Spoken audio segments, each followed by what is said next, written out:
I went to the pursuit. Just a quick one on the back of that last video. I was thinking about, because everyone's talking about cancel culture, and I know I mentioned this previously about, what was the point of cancelling McDonald's and Nike and Apple and all that stuff, and Tchaikovsky's concerts, and I expect any making of the plays of Dostoevsky, when they've got nothing to do with Putin. That's more of an attack on, well, it would affect more the Russian people. It's like denying them of these things. But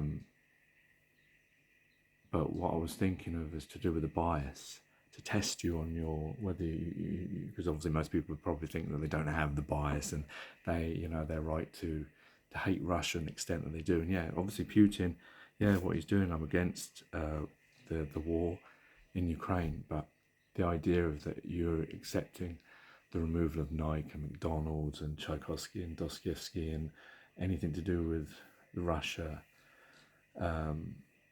and the hate towards it, which I'm sure there's going to be hate crimes coming for people who appear Russian or are Russian,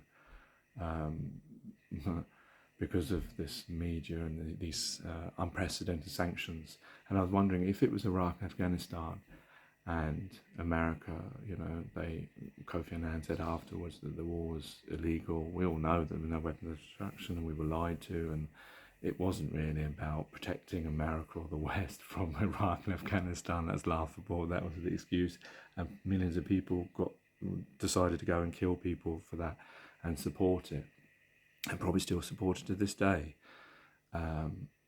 But if Russia had decided to come down and say this is wrong, this is an unjust UN resolution, etc., and put on their TV the same thing that the West is doing for Ukraine, and they said let's ban the Star Wars and let's ban, McDonald's and all those things, would you have got on board? Would you have? No, you wouldn't, would you? Try and think about it now.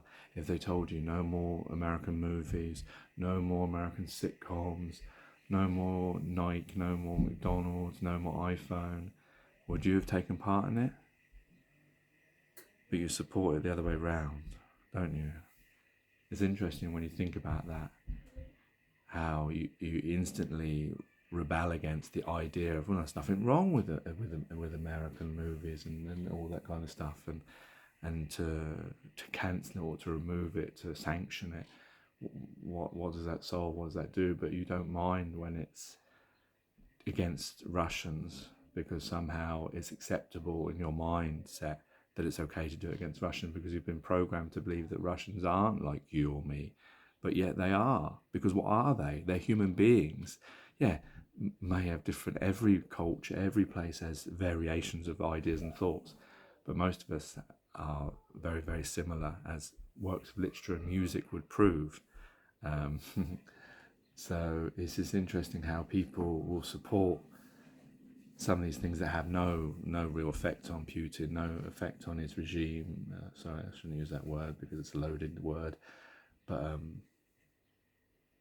so that just came into my mind. I thought I would just test you. What, you think about it. You think of if Russia had done the same for Iraq and Afghanistan, would you have been protesting? Would you have given up American things and oil and gas and been talked into buying Russian oil and gas, like Joe Biden has talked, Uncle Joe has talked Europe into buying his gas?